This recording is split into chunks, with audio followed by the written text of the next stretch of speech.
Bajo el contexto de la Guerra Fría y de la violencia en Colombia, se desarrolla la cruenta confrontación en la península coreana por 3 años.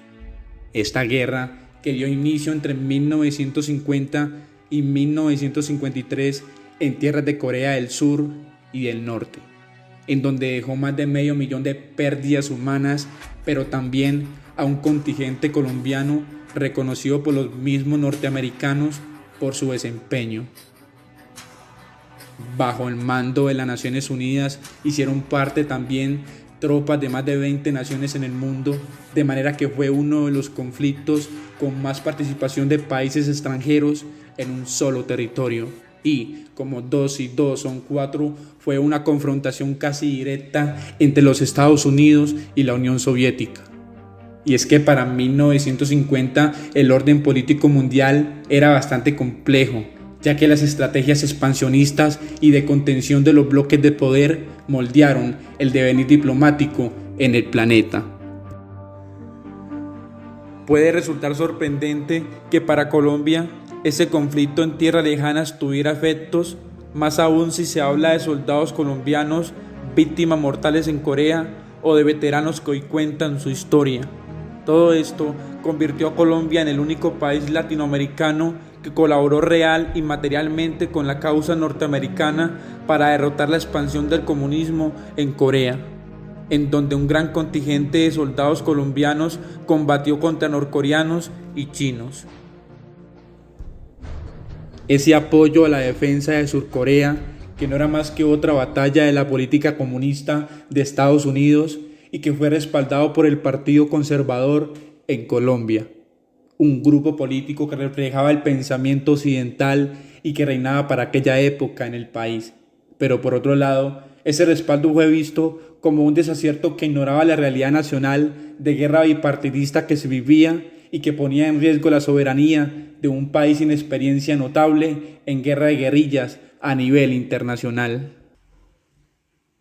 El expresidente Laureano Gómez dijo: "La oferta colombiana a Corea no es platónica". Fue el anticomunista Gómez quien oficializó la oferta de intervención operativa de Colombia en la guerra de Corea.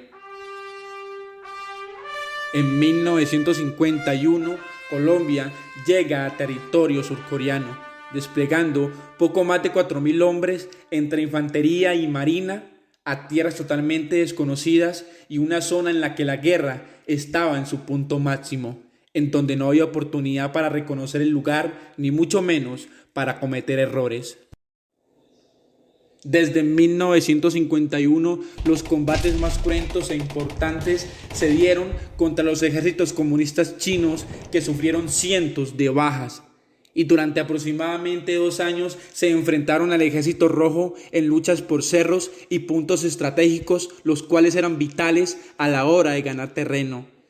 Entre una de las operaciones que más reconocimiento tuvieron los soldados colombianos fue la batalla del Monte Calvo,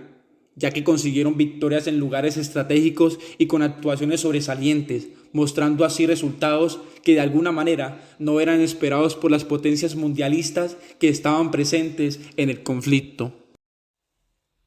La guerra de Corea avanzaba y en la política mundial se esperaba un derrotado militarmente, para así proceder a un diálogo que diera fin a la guerra y firmar un tratado de paz en la península coreana.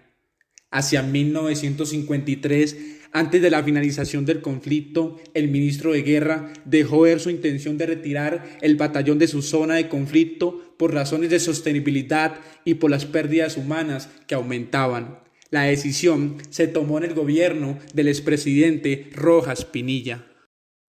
Finalmente, el batallón Colombia se quedaría en la península coreana cumpliendo labores de vigilancia en la zona de desarme, que se creó tras la finalización del conflicto, permaneciendo hasta agosto de 1954. En palabras del fallecido general y capitán del batallón colombiano, Álvaro Valencia Tovar, se puede afirmar que más tinta se ha gastado en las rotativas de periódicos y revistas colombianos en discutir la presencia militar del país en Corea que en elogiar sus proezas en el campo de batalla.